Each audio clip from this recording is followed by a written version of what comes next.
The soft chime of the entrance bell echoed through the quiet restaurant as an elderly woman shuffled inside. Her frail hands trembled slightly as she clutched the straps of an old, faded purse. The place wasn't too crowded, just a few customers chatting over their meals, the clinking of cutlery filling the air. Behind the counter, Daniel, a young waiter with a kind heart, noticed her hesitation. She scanned the menu on the wall, her eyes filled with longing, but there was something else in her gaze, uncertainty. Daniel had been working at the restaurant for over a year. He had seen all kinds of people walk through the doors, families celebrating birthdays, businessmen grabbing a quick lunch, couples on dates. But there was something different about this woman. She wasn't just hungry. She looked exhausted, as if life had weighed her down for too long. He watched as she finally approached the counter, her voice barely above a whisper. "Excuse me, dear, do you have something affordable?" she asked, hesitating over her words. Daniel's heart clenched. He could see the struggle behind her polite tone, the way she hesitated before even looking at the prices. He knew that look. It was the look of someone who had counted every penny before stepping inside, someone who wasn't sure if they had enough for even the cheapest meal. He glanced around. The manager was busy in the back, and his colleagues were focused on their own tasks. A part of him knew he should follow the rules, but another part, the stronger part, knew what was right. Without thinking twice, he smiled warmly and said, "Don't worry, ma'am. I'll take care of it." She looked at him, startled. "Oh no, dear, it's on me," he reassured her before she could protest. "Just sit down, and I'll bring you something nice." Her eyes shimmered with gratitude, and she nodded, slowly making her way to a corner table. Daniel wasted no time. He placed an order for a warm meal and made sure to serve it himself. As he set the plate in front of her, she clasped his hand gently. "Bless you, son. You have no idea what this means to me." Daniel just smiled, feeling a warmth spread through his chest. He didn't do it for recognition or thanks. He did it because it was the right thing to do. But what he didn't know was that this small act of kindness would change everything. Moments later, the peaceful atmosphere of the restaurant was shattered by a sharp voice. "Daniel." He turned, and his stomach dropped. The restaurant owner, Mr. Reynolds, stood near the counter, his face dark with anger. The moment Daniel saw him, he knew. Someone had told him. "Did you just give away food for free?" Mr. Reynolds demanded, his voice loud enough for the other customers to hear. Daniel swallowed hard, but he refused to lie. "Yes, sir, she needed it." "That's not your decision to make," the owner snapped. "Do you think this is a charity?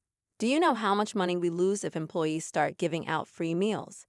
Daniel clenched his fists. It was just one meal. She was starving. "I don't care."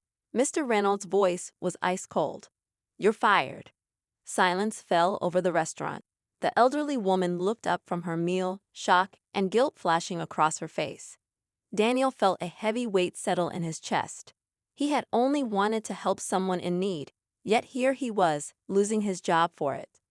"Sir, please," the woman spoke up, her voice trembling. "It was just." But the owner cut her off. "This isn't your concern, ma'am." Daniel took a deep breath, looking around. His coworkers stood frozen, unsure of what to say. The customers shifted uncomfortably in their seats. And then, something unexpected happened. A man sitting near the window stood up, then another, and another. "Firing someone for being kind," one of them said. "That's not right," another added. A quiet murmur spread through the restaurant, growing louder with each second. But before anyone could say more, Mr. Reynolds pointed toward the door. "Get out, Daniel, now." Daniel turned to the elderly woman, offering a small, reassuring smile. "Enjoy your meal, ma'am." And with that, he walked out, leaving behind not just his job, but a moment that would soon take an unexpected turn, one that no one, not even the furious restaurant owner, could have seen coming. The cold evening air hit Daniel's face as he stepped out of the restaurant. His mind was racing, but his heart remained steady. He had done the right thing. Yet that didn't change the reality. He was now unemployed. Rent was due in a few weeks, and his savings were barely enough to get by. But more than that, it stung to know he had been punished for something as simple as kindness. Inside the restaurant, The atmosphere remained tense. Mr. Reynolds stormed back to his office, ignoring the murmurs of disapproval from the customers. The elderly woman, her hands shaking, pushed the half-eaten plate away. Guilt filled her chest. She never wanted to cause trouble for the young man who had shown her kindness. With a heavy heart, she stood up and walked toward the exit, her steps slow but determined. Daniel hadn't gone far. He leaned against a lamppost outside, staring at the sky, lost in thought. When he heard the soft sound of footsteps approaching, he turned.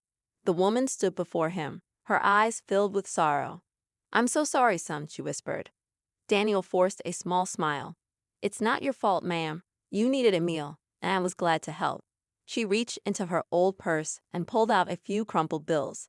"I don't have much, but please take this. I can't let you suffer because of me." Daniel gently closed her hand around the money and shook his head. "No, ma'am. You need it more than I do." Her eyes welled up. No one had ever refused money from her, especially not someone in need. She hesitated for a moment before speaking again. "You have a good heart, son. I believe something good will come your way soon."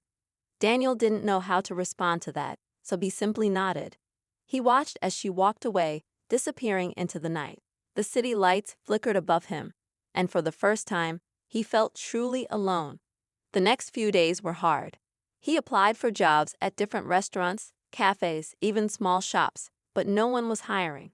Word of his firing had spread, and employers were hesitant to take someone who had gone against orders. His savings dwindled quickly, and with no income, the reality of his situation started sinking in. Meanwhile, inside the restaurant, things were changing. Customers who had witnessed the incident began sharing the story on social media. A video someone had taken that night was uploaded, showing the moment Daniel was fired for helping the elderly woman.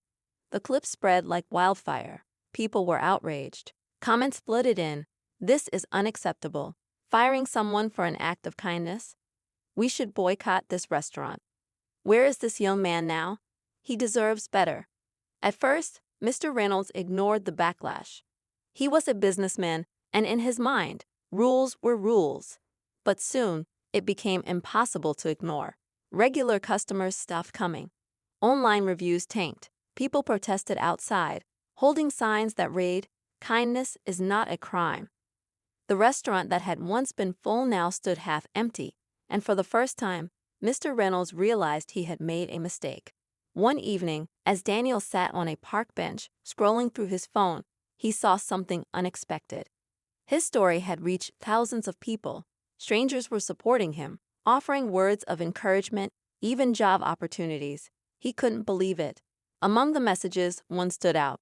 It was from a man named James Carter, the owner of a well-known restaurant chain in the city.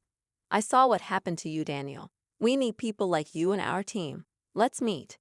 Daniel's hands trembled as he read the message again, making sure he wasn't imagining it. He quickly replied, and within hours, a meeting was set. The next day, Daniel arrived at one of James Carter's restaurants, nervous but hopeful. When he stepped inside, he was greeted warmly, not just by James but by the entire staff. "You stood up for what's right," James said, offering his hand. "We need people like you here." Daniel shook his hand firmly, gratitude swelling in his chest. For the first time in days, he felt like things were falling into place. But just as his life was turning around, something unexpected happened. Mr. Reynolds showed up. Daniel stood up, keeping his expression neutral. He wasn't sure what Mr. Reynolds wanted, but he wasn't about to let the man who had fired him disrupt this moment. Mr. Reynolds cleared his throat. I came to talk." His voice lacked its usual authority. "I made a mistake, Daniel." Daniel remained silent, waiting for him to continue. "I didn't realize how much that one moment would affect everything. The restaurant? It's struggling now. Customers left, bad reviews keep coming in, and people don't trust the place anymore. All because of that night." Mr. Reynolds looked down for a moment, as if ashamed to admit it. "I was wrong to fire you." Daniel studied him, searching for any sign that this was just another business move, a desperate attempt to fix his problems. But for the first time, Mr. Reynolds looked genuinely regretful. James Carter folded his arms, watching the exchange. "So, what exactly are you here for?" he asked. Mr. Reynolds sighed. I came to offer Daniel his job back. A tense silence followed. Daniel had expected many things, but not this. You fired me in front of everyone, Daniel finally said. You didn't care then. What changed? Mr. Reynolds exhaled sharply. I realized that a restaurant isn't just about food. It's about people.